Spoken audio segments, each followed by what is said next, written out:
오늘 사도행전 2장의 초대교회의 이 모습들은요, 아마 여러분들이 너무나 많이 들으셔서 그 내용은 다 알고 계실 거라 저는 생각합니다. 그런데 다시 한번 살펴보길 원하는데요. 왜냐하면 우리 교회가 그 초대교회의 모습으로 돌아가야 하기 때문입니다. 그래서 우리 현재 오늘날의 교회들이 그런 초대교회의 모습의 그 교회로 환원되어질 때, 그 모습을 그대로 닮아갈 때 가장 아름다운 교회, 또 가장 하나님이 기뻐하시는 교회가 될 수 있다라는 것 여러분 기억하시고, 오늘 본문 말씀을 좀 마음에 깊이 새기셔서 우리 교회가 꿈꾸는 교회가 이런 교회가 되어야 하겠다, 또 내가 이런 성도가 되어야 하겠다라는 마음을 가질 수 있는 시간이 되었으면 좋겠습니다. 지난주 베드로 설교를 통해서 몇 명이 변화되었다고 말씀드렸죠? 3,000명이 회개하고 세례받고 제자가 되었다라고 성경이 말씀하고 있습니다.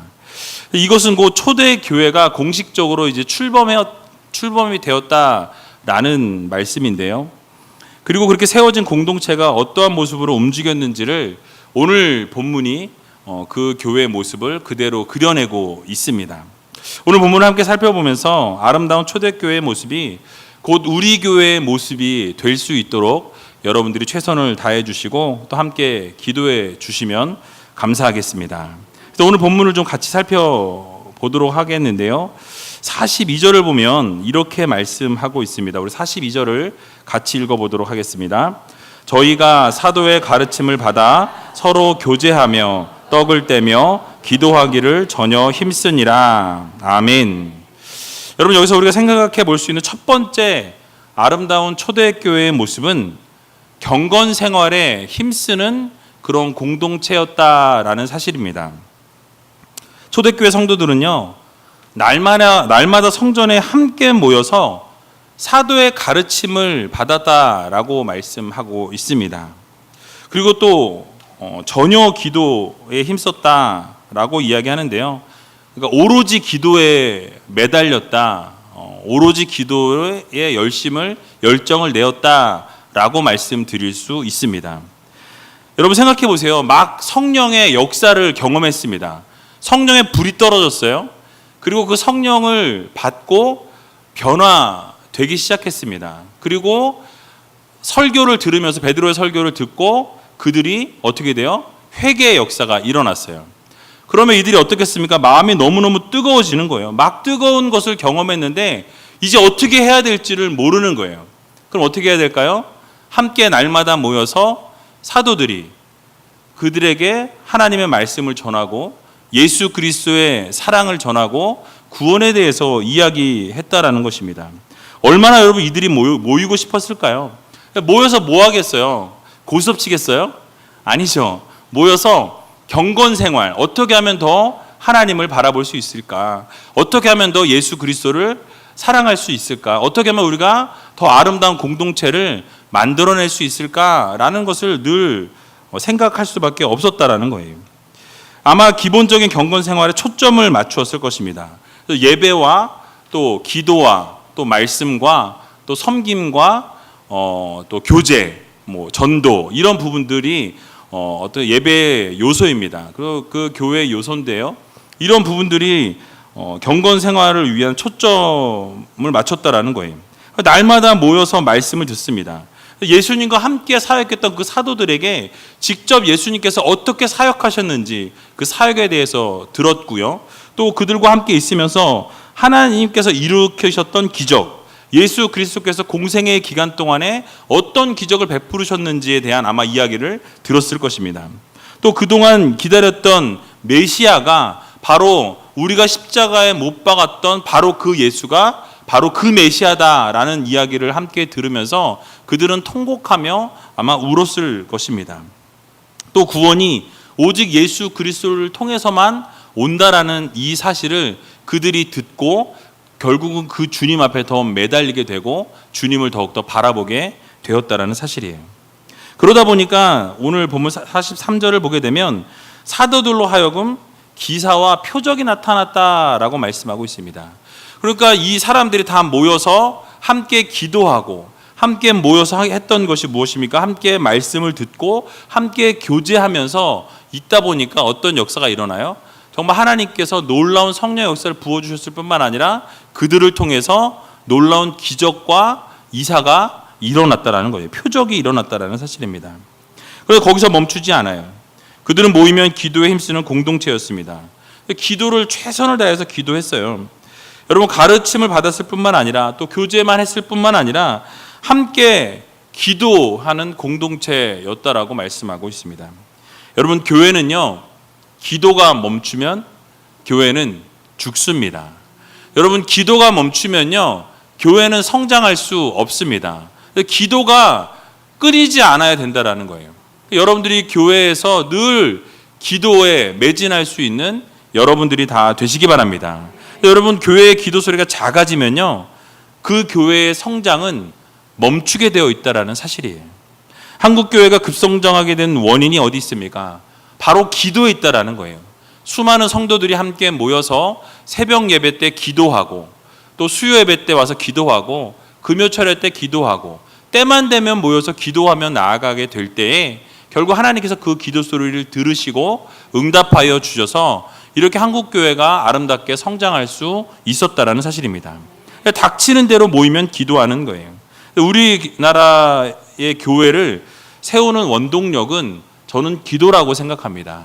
그 기도가 해외의 어느 나라도 이런 기도를 하지 않아요. 물론 요즘에는 이제 중국도 상당히 기도를 뜨겁게 한다라고 제가 얘기는 들었는데요.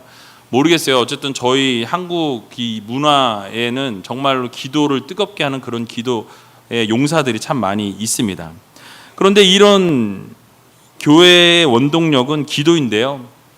제가 사역했던 모 교회, 어느 교회라고 밝히면 또 혹시 이 방송을 듣고 컴플레인을 했을지도 모르니까, 모 교회에서는요, 새벽 기도 때 이제 잘 모르고 새벽 기도 나왔다가 어떤 분이 통성으로 만약에 기도를 하잖아요. 그러면 그날 그분한테 쪽지를 놓고 가요. 제가 모르고 통성 기도 했다가 또 같이 사역했던 다른 목사님이 엄청 크게 기도를 했더니 그 신발을 벗고 기도를 했는데 거기 구두에다가 쪽지를 딱 남겨놨어요. 뭐라고 적혀 있었냐면 이렇게 적어놨습니다. 하나님께서 귀먹지 않으셨습니다. 조그맣게 기도해도 다 들으십니다. 라고 썼어요. 여러분, 하나님께서 귀가 잘 들리시니까 그러면 우리가 조그맣게 기도해야 합니까? 물론 작게 해도 들으세요. 그러나 우리가 마음에 답답함이 있고 또 우리가 지금 당장 무엇인가를 간절한 어떤 소원이 있어서 하나님 앞에 매달려야 되는데, 여러분이 하나님이라면 하나님 아시죠? 이렇게 하는 사람하고 주여 하고 매달리면서 하나님 앞에 간절하게 막 떼굴떼굴 구르면서 기도하는 사람하고, 여러분 어떤 분의 기도를 들으시겠습니까? 전자요? 후자요? 제가 하나님이라면 후자라고 저는 생각합니다. 그래서 같은 기도라도 어차피 여러분 하나님이 모르시는 게 있으세요? 여러분의 필요의 모든 것들은 다 아시는 하나님이세요. 그럼 그렇다고 와서 아시죠? 이루고 들어가는 사람하고 하나님 앞에 간절히 기도하며 매달리는 사람하고 무엇이 다르겠습니까? 분명히 하나님께서는 부르짖기를 원하신다라는 거예요. 듣고 그 귀에 들린 대로 행하기 원하시는 하나님이심을 여러분 믿으시기 바랍니다. 여러분 간절할 때요, 매달려야 돼요. 마음이 터질 것 같은데 하나님 아시죠? 내 마음이 터질 것 같아요. 들어주세요. 이러면 하나님이 야 나도 속이 터져 너 때문에 이러실 거예요. 그래서 여러분들이 매달리셔야 돼요. 부르짖으시기 바랍니다. 출애굽기 22장 23절에 보면 그들이 내게 부르짖으면 내가 반드시 그 부르짖음을 들을지라 라고 말씀하십니다. 무엇입니까? 부르짖으라는 거예요. 하나님 앞에 간절히 기도하라는 거예요. 간절히 기도하면 하나님이 그 기도를 들으신다라고 말씀하십니다. 시편 77편 1절에도 보면 내가 내 음성으로 하나님께 부르짖으리니 하나님께 내 음성으로 부르짖으면 내게 귀를 기울이시리로다 라고 말씀합니다. 그러니까 여러분들이 부르짖으면 하나님께서 그 부르짖음에 귀를 기울이신다라는 거예요. 얘 뭐라고 얘기하는 거야 지금? 무슨 얘기하는 거야? 아 그런 거야? 그럼 어떻게 하시겠어요? 들으신다라는 거예요. 에레미야 29장 13절도 보면 너희가 전심으로 나를 찾고 찾으면 나를 만나리라 라고 말씀하십니다. 여러분들이 부르짖고 찾게 되면 하나님께서 그 부르짖음을 들으시고 나 여기 있어 얘기해봐 내가 다 들어줄게 응답해 줄게. 그게 바로 우리 하나님 아버지시라는 사실이에요. 또 예레미야 33장 3절에 여러분 잘 아시지만 너는 내게 부르짖으라 내가 내게 응답하겠고 내가 알지 못하는 크고 비밀한 것을 내게 보이리라 라고 말씀하십니다. 그러니까 여러분들이 부르짖게 되면 하나님께서 그 기도를 들으시고 크고 비밀한 것들을 다 보여주신다라는 거예요. 펼쳐주신다라는 거예요. 여러분들이 기도하는 기도의 소원의 제목들마다 하나님은 응답하기 원하시는 하나님이시라는 사실을 여러분 기억하시기 바랍니다. 계속해서 하나님께서 말씀하신 것의 이 중심에 무엇이 있습니까? 부르짖으라는 거예요. 그것도 그냥 부르짖는 게 아니라 전심으로 부르짖으라고 말씀하십니다. 여러분 정말 창자가 끊어지는 것 같은 그런 고통으로 부르짖으라는 거예요. 저 밑바닥에서부터 있는 그 아픔과 어떤 어려움들을 하나님 앞에 다 꺼내 놓으라는 거예요.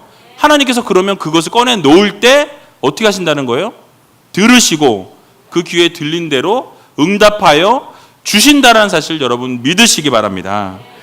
그래서 우리는요 부르짖어야 합니다. 우리 모두는요 기본적인 경건 생활에 중심을 잃지 않고 또 말씀을 연구하고 말씀을 듣고 함께 모여서 기도하는 게 제일 중요한데요. 그렇게 하면 하나님께서 어떻게 하세요?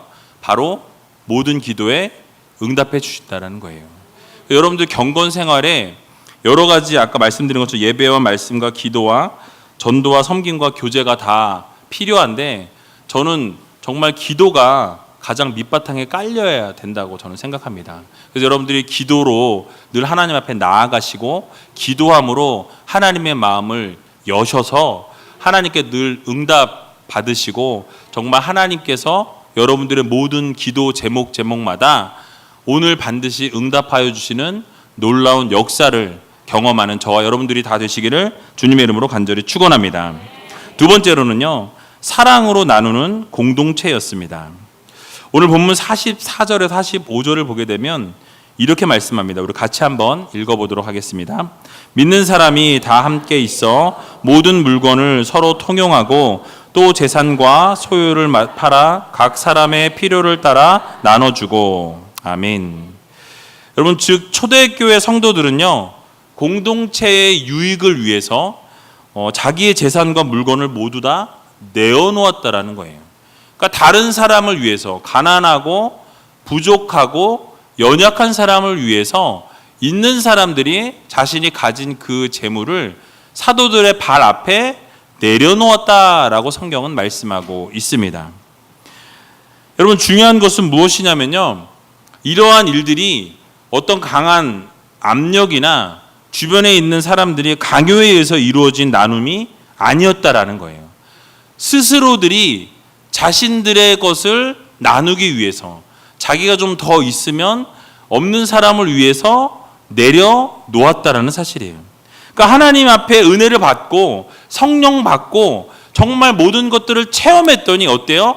야 정말 이 은혜가 너무너무 감사하구나. 너무너무 받은 은혜가 너무너무 크니까 어떻게 합니까? 나눠주기 위해서 자신의 것을 팔아서 거기서 나온 수익금을 다 사도의 발 앞에 내려놓았다라는 사실이에요. 이렇게 사랑으로 서로 나눠 쓰고 필요에 따라 사랑으로 섬길 때 더욱 놀라운 기적의 역사들이 이루어졌다라는 사실입니다. 그래서 사도행전 4장 36절에서 37절을 보게 되면 구브로에서 난 레위족인이 있으니 이름은 요셉이라 사도들이 일컬어 바나바 번역하면 권위자라 하니 그가 밭이 있음에 팔아 값을 가지고 사도들의 발 앞에 두니라 라고 말씀합니다. 바로 오늘 본문 읽었던 44절과 45절의 정확한 예를 사도행전 4장에 지금 바나바를 통해서 보여주고 있는 거예요. 그러니까 바나바는 실제로 자신의 밭을 팔아서 그 값을 사도들의 발 앞에 내려 놓았다라는 것입니다. 그런데요, 반면에 이런 진정한 나눔을 함께 나누지 못하고 자신의 배를 채우려고 사리사욕을 채우다가 문제가 생긴 경우가 바로 그 뒤에 나옵니다. 그러니까 사도행전 4장의 37절까지 있는데요, 바로 5장의 그 초반부에 쭉 보면 아나니아와 삽비라 이야기가 나와요. 그러니까 바로 이 저자는 바나바의 모습과 아나니아와 삽비라의 모습을 같이 비교하고 있는 거예요. 바로 앞에 있는 바나바는 자신이 가진 모든 소유물을 팔아서 그 앞에 모든 것을 다 드림으로 함께 나누었다라는 것입니다. 그런데 5장에 나오고 있는 아나니아와 삽비라 이야기를 보게 되면 그들이 어떻게 했습니까? 아나니아와 삽비라도 자신들의 소유를 팔아서 바나바처럼 사도들의 발 앞에 두었다라는 거예요. 행위는 동일합니다. 맞습니까? 네, 맞아요. 똑같이 그 사도들의 발 앞에 자신의 것을 팔아서 그 앞에 발 앞에 두었다라고 성경은 말씀하고 있어요. 그런데 문제가 무엇이냐면 그 앞에 사도들 앞에 발 앞에 내려놓을 때 그 값에서 얼마를 감추었다라고 성경이 말씀하고 있다라는 거예요. 얼마인지는 저는 알지 못해요. 성경에 이야기하고 있지 않으니까. 그런데 그 밭을 팔아서 얻은 그 수익금에서 돈을 보니까 어때요? 욕심이 생겼어요. 그거를 원래는 다 팔아서 어떻게 하려고 그랬어요? 다 거기다 내놓으려고 팔았어요. 거기까지 좋았어요. 거기까지 바나바와 동일했습니다. 그런데 그 팔고 나서 돈을 딱 보니까 어때요? 야, 내가 여기서 조금만 내가 뭐 가지고 나머지 이거 드린다고 누가 뭐라 하겠어? 내 건데? 내 거 가지고 내가 하는데 누가 뭐라 그래요? 맞습니까? 맞다고 하실 분도 계실 거예요. 내 거 갖고 내가 그러는데. 그런데 그 의도는 분명히 이걸 팔아서 함께 나누려는 목적이었어요. 팔고 그것을 다 드리려는 목적으로 팔았는데 돈을 보니까 어떻게 돼요? 마음 가운데 욕심이 생겼다라는 거예요. 그리고 얼마만 내어놓고 그 돈의 유혹을 이기지 못하고 얼마는 감춰두었다라고 성경이 말씀하고 있다라는 것입니다. 그럴 때 베드로가 이렇게 말합니다. 사도행전 5장 3절과 4절에 보니까 베드로가 가로되 아나니아야 어찌하여 사단이 내 마음에 가득하여 내가 성령을 속이고 땅값 얼마를 감추었느냐. 땅이 그대로 있을 때에는 내 땅이 아니며 판 후에도 내 임의로 할 수가 없더냐. 어찌하여 이 일을 내 마음에 두었느냐. 사람에게 거짓말한 것이 아니요. 누구한테 한 거예요? 하나님께로다. 아멘. 여러분 무엇입니까? 정말 좋은 의도로 시작했어요. 그 좋은 의도로 도우려고 팔았어요. 그런데 그 마음에 뭐가 찾아왔어요? 사단이 그 마음 가운데 찾아와서 가득하였다라고 말씀합니다. 그리고 성령을 속이기로 결단했어요. 하나님을 속이기로 작정합니다. 그것을 누가 알아요? 사람은 몰라요. 그런데 누가 아세요? 하나님이 아신다라는 거예요. 그러면서 성령을 속이고 하나님 거짓말한 것에 대해서 책망할 때 결국 아나니아는 그곳에서 혼이 떠나서 죽었다라고 성경은 말씀합니다. 그리고 장사를 지내기 위해 사람들이 데리고 올라갔어요. 그러던 중간에 아내가 삽비라가 또 들어왔어요. 3시간쯤 지나고 돌아왔다고 성경은 말씀합니다. 베드로가 또 묻습니다. 이 땅값이 판 이것이 다 전부냐? 라고 물었어요. 뭐라고 얘기했어요? 예, 이것뿐입니다. 라고 대답한다라는 거예요. 여러분 거기서 만약에 회개했으면 어땠을까요? 아마 회개했으면 하나님께서 용서해 주시지 않았을까라는 생각을 해봅니다. 그런데 그 자리에서 그 아내도 동일하게 남편이 지금 죽어서 장사 지내러 간지도 모르고 있어요. 그런데 들어와서 똑같이 동일하게 거짓말을 했다라는 거예요. 결국 그 장사하는 사람들이 돌아왔을 때 그 여인도 죽어서 다시 장사를 지냈다라고 성경이 말씀하고 있는 것을 볼 수 있다라는 거예요. 여러분, 하나님께서는요, 진정으로 나누는 공동체를 원하신다라는 사실입니다.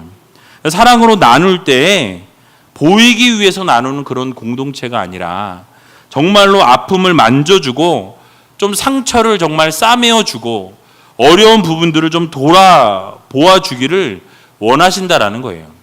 오늘을 살아가는 우리들에게도 역시 진심을 나누기를 원하신다는 사실 여러분 기억하시고, 정말 하나님을 속이는 그런 공동체가 아니라 서로 세워주고 정말로 섬겨주고 사랑해 줄 수 있는 그런 아름다운 우이제일교회 공동체가 되었으면 좋겠습니다. 여러분들, 그래서 여러분, 우리 교회 안에 이제는 거짓이 있으면 안 돼요. 가짜가 있으면 안 됩니다. 그리고 그냥 거짓으로 그냥 이렇게 넘어가는 것, 우리는 넘어갈 수 있어요. 앞에 있는 사람 속일 수 있습니다. 그러나 중요한 게 무엇이냐면 하나님은 결코 속일 수 없다라는 거예요. 성령님도 결코 속일 수 없다라는 거예요. 그런데 우리 교회가 그런 부분들에 있어서 그냥 넘어온 일들이 있었다라는 거예요. 그러나 이제부터라도 돌이켜서 정말 거짓된 일들을 행하지 아니하고 하나님 앞에서 정직하게, 하나님 앞에서 정말 바른 그런 공동체가 될 수 있기를 소원합니다. 여러분들이 이 일을 위해서 여러분들이 최선을 다해 주셔야 된다는 거예요. 사랑으로 서로 나누고 서로 섬기고 감싸주고 이해해 줄 수 있는 그런 공동체를 세워나갈 수 있는 저와 여러분들이 다 되시기를 주님의 이름으로 간절히 축원합니다.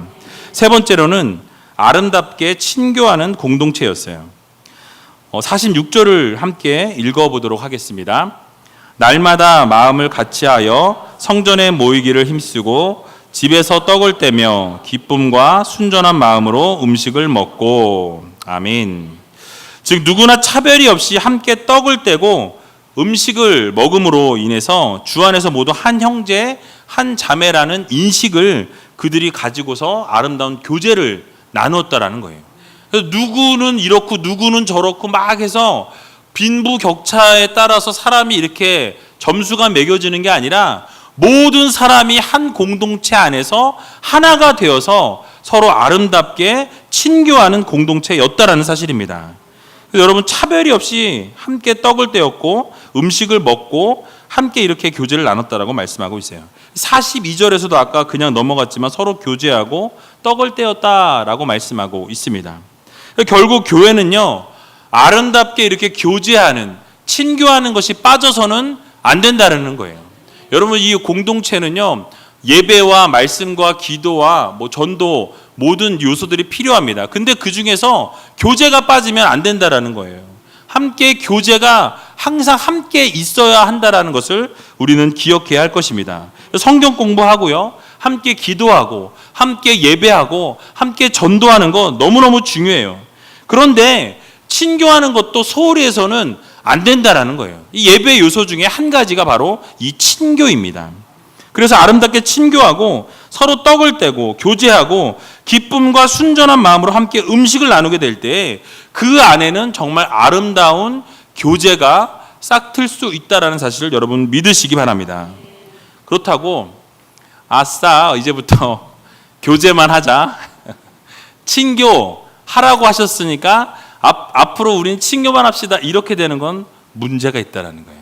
그러니까 모든 그 요소가 함께 이렇게 균형을 이루어야 한다는 거예요. 그래서 교제에만 너무 치우쳐도 안 되고, 너무 말씀에만 치우쳐도 안 되고, 또 어떤 기도에만 너무 치우쳐도 안 되고, 예배에만 치우쳐도 안 되고, 모든 것이 다 골고루 각각 아름답게 세워져 나갈 때 결국 교회는 아름답게 세워지고 그 공동체는 바르게 설 수 있다는 것 여러분 모두 기억하시기 바랍니다.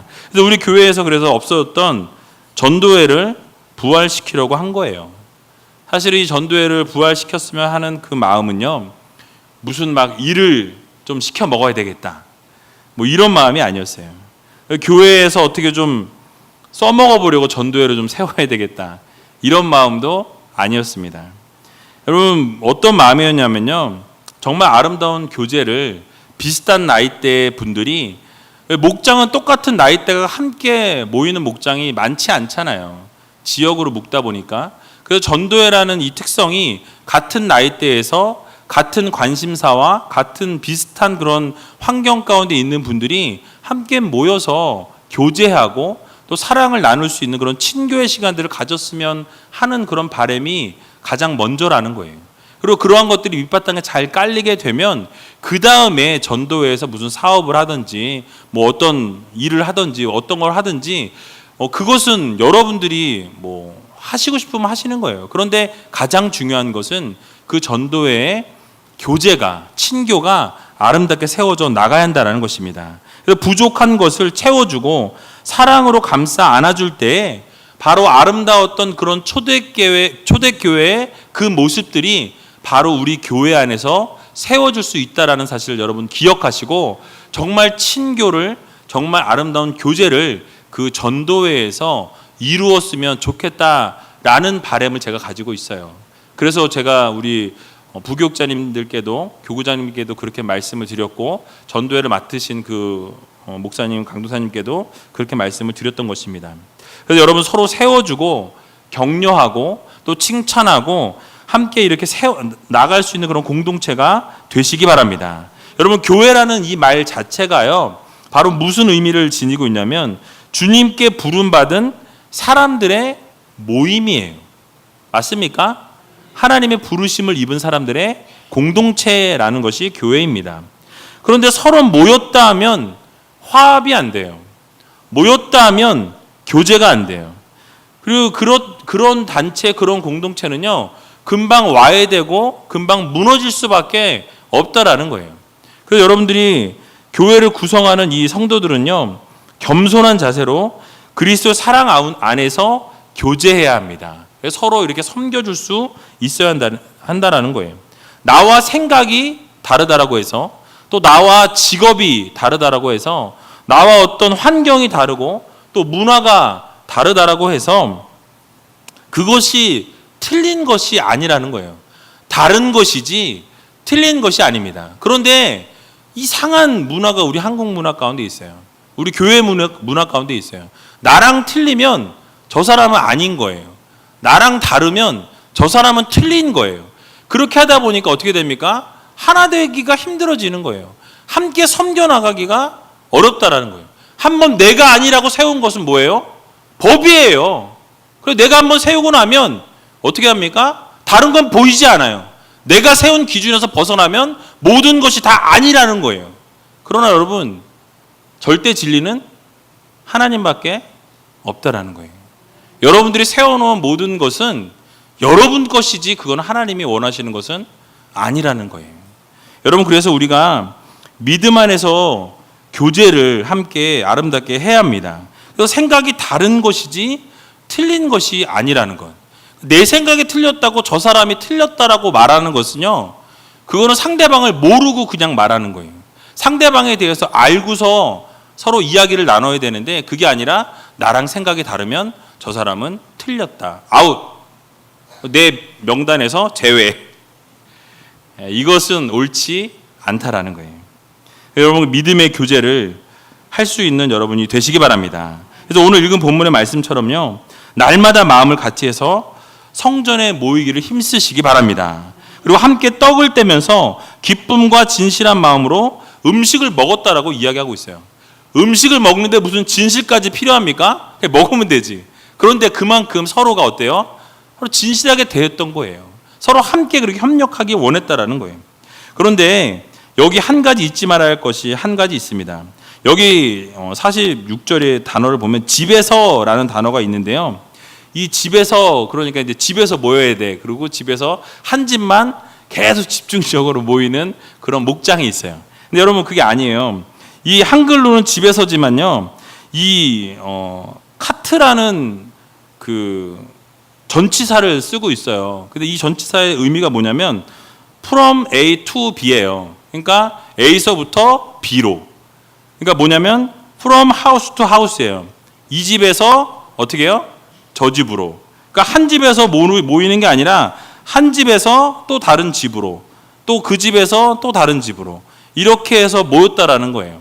그러니까 초대교회 그 모형을 우리가 따른다라고 한다면 한 집에서 주구장창 모이는 게 아니고 계속해서 이렇게 바꿔가면서 모였다라는 거예요. 그러니까 우리 교회도 매일 한 집에서만 모이고 교제하게 되면 그 한 집이 너무 힘들 수 있어요. 뭐 목자라고 해서 헬퍼라고 해서 아니면 어떤 뭐 그런 편의성에 의해서 모이다 보면 다른 분들에게 그러니까 그 분들에게 너무 이렇게 부담을 지어줄 수 있다라는 것입니다. 서로 가정을 좀 같이 오픈하고 섬기심으로 좀 아름다운 교제를 이룰 수 있는 여러분 되시기 바라요. 만약에 그게 안 된다 그러면 교회에서 모이셔도 돼요. 그래서 꼭 가정에서 모이시지 않고 교회에서 편한 시간에 편하게 같이 모이셔도 되니까 모이는데 힘쓰시고 교제하고 함께 이렇게 나누시는데 중점을 둘 수 있는 여러분들이 다 되시기 바랍니다. 마지막으로 하나님과 사람에게 인정받는 공동체였다라는 거예요. 오늘 본문 47절을 같이 한번 읽어보도록 하겠습니다. 하나님을 찬미하며 또 온 백성에게 칭송을 받으니 주께서 구원받는 사람을 날마다 더하게 하시니라. 아멘. 여러분 무엇입니까? 초대교회 성도들은요 모이면 기도했고 하나님을 늘 찬미했고 감사하는 생활을 했다라는 거예요. 여기에서 지금 찬미란 것을 어떻게 표현할 수 있냐면 하나님을 경외하고 그분의 높으심을 찬양하며 칭송하는 것이 바로 찬미예요. 찬미. 그래서 하나님을 경외할 뿐만 아니라 하나님의 높으심을 찬양하고 그분의 높으심을 위대하심을 함께 칭송하고 높이는 것, 이것이 바로 찬미입니다. 그러니까 이것이 어떻게 가능해요? 바로 모두가 성령의 역사를 강력하게 그들이 경험했고 하나님의 은혜를 경험하니까 어떻게 돼요? 하나님을 높일 수밖에 없는 거예요. 내가 받은 은혜, 내가 만난 하나님, 내가 만난 성령님, 내가 어떻게 해요? 높이지 않고는 견딜 수가 없는 거예요. 그러니까 모이니까 어떻게 합니까? 같이 하나님을 찬미하는 거예요. 하나님을 높일 수밖에 없는 거예요. 야, 내가 하나님 경험했는데 이런 하나님이 이렇게 해주셨어. 어떻게 해요? 하나님의 위대하심을 찬양하는 거예요. 그 옆에 있는 사람은 어떻게 해요?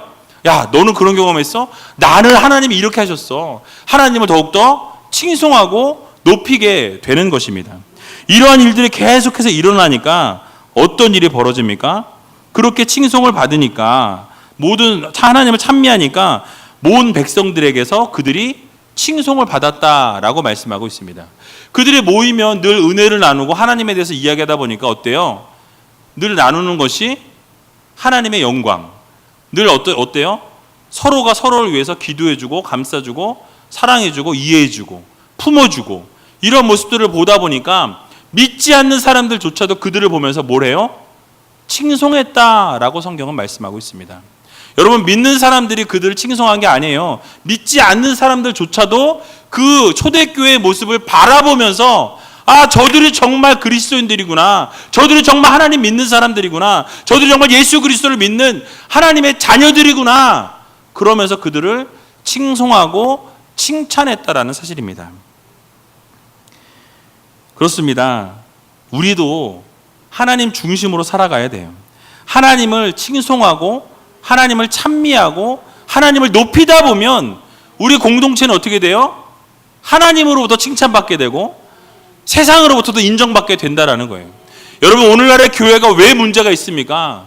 서로 지지고 볶고 싸우느라고 정신이 없어요. 바깥에 있는 교인들이 교인이 아닌 넌 크리스찬들이 뭐라고 하든지 말든지 상관이 없어요. 그냥 뭐 2년 전하고 싸우고 너무나 많아요 그게. 그리고 막 된통 싸고 나서 권사님 갑시다 이러면 거기 있는 사람들이 뭘 배우냐고요. 뭘 느끼냐고요. 그분들이 다 아이고 교회 다니는 것들 다 저래. 쩍쩍쩍쩍. 이게 오늘날의 현실이라는 거예요. 근데 우이제일교회 성도님들만큼이라도 여러분들 정말로 사람들에게 인정받고 하나님께 인정받을 수 있는 여러분들이 다 되시기 바랍니다. 여러분들이 딱 지나가면 아, 저분이 우이제일교회 집사님이래. 딱 보면 경건하지 않아? 그러니까 안 믿는 사람들이 그런 말을 해야 돼요. 들어야 돼요, 우리는. 아, 저분이 우이제일교회 장로님이셔. 위에서부터 아래까지 뚝뚝 떨어지잖아. 거룩이 막 뚝뚝 떨어지잖아.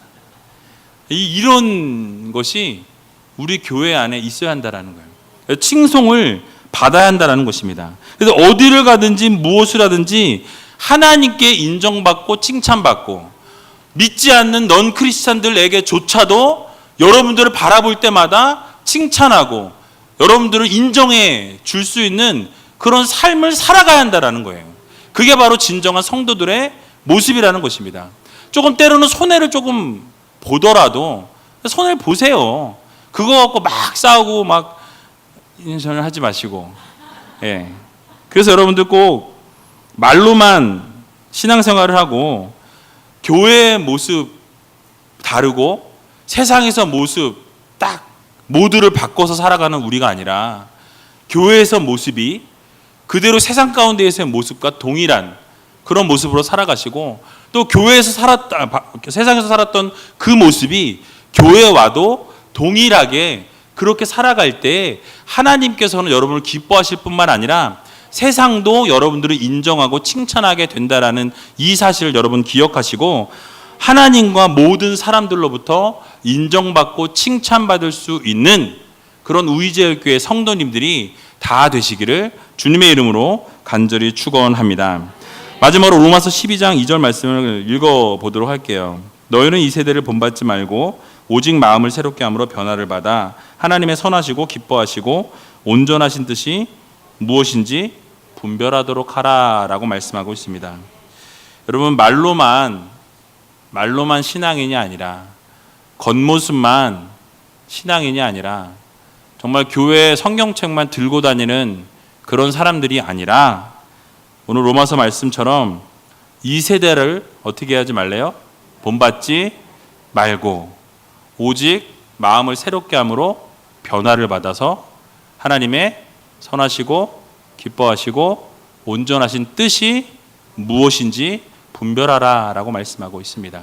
여러분은 이런 삶을 살아감으로 정말 하나님께 인정받고 사람들에게도 칭찬받을 수 있는 귀한 여러분들이 다 되시기를 주님의 이름으로 간절히 축원드립니다.